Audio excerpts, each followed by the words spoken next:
Hi, I'm Hillman, and I want to welcome you to this video.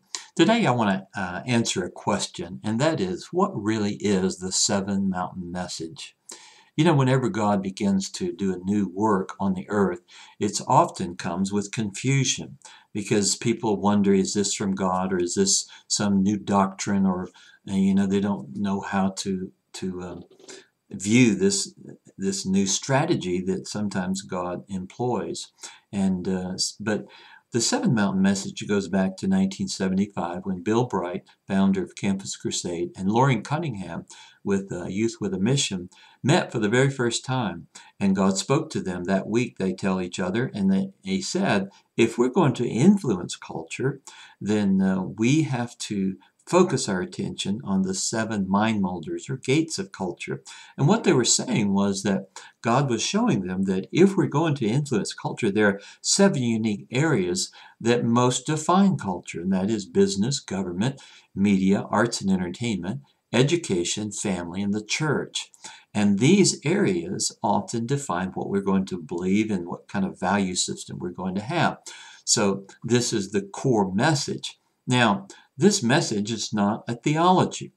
And many people have been questioning, is this a new doctrine? No, it's not a new doctrine. All it is a strategy to be more effective Christians in the culture, to have influence in the culture, not to dominate the culture, not to make culture believe exactly the way we believe, because let's face it, Genesis 1 is very different than what we live in today. Genesis 1 revealed that Adam and Eve were to have dominion over all the earth.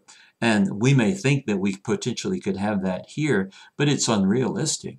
You know, we cannot have a Christian utopia in our culture today, but we can have great influence. And so that's what we need to realize. And so we need to realize that God has made all people, that all people are not going to become Christians, and that many are called, but few are chosen.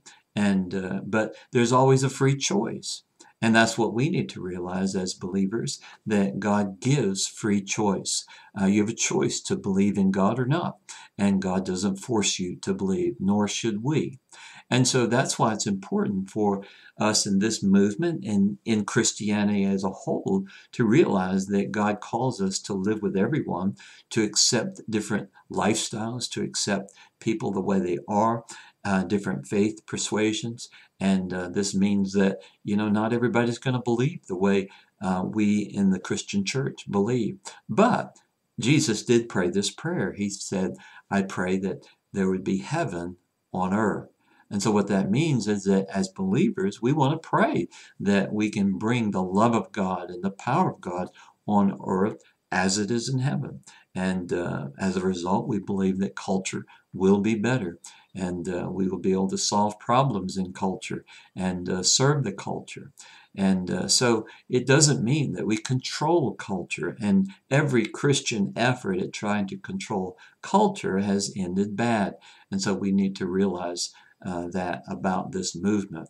Now, some have said that the Seven Mountain Message is not concerned about salvations, and that's not true either, because you see, the gospel of salvation is very important, but we also need to recognize that we're in the condition that we're in because we've so focused on the gospel of salvation, getting people saved, but then moving on to the next salvation, rather than discipling and training those people so that they can be an influencer in culture. So this is what I believe the Seven Mountain Message is all about. And I pray that it will be a strategy that you can use in your own life if you're a Christian. And if you're not a Christian, please consider what Christ has done, and whether it might be something you would want to investigate.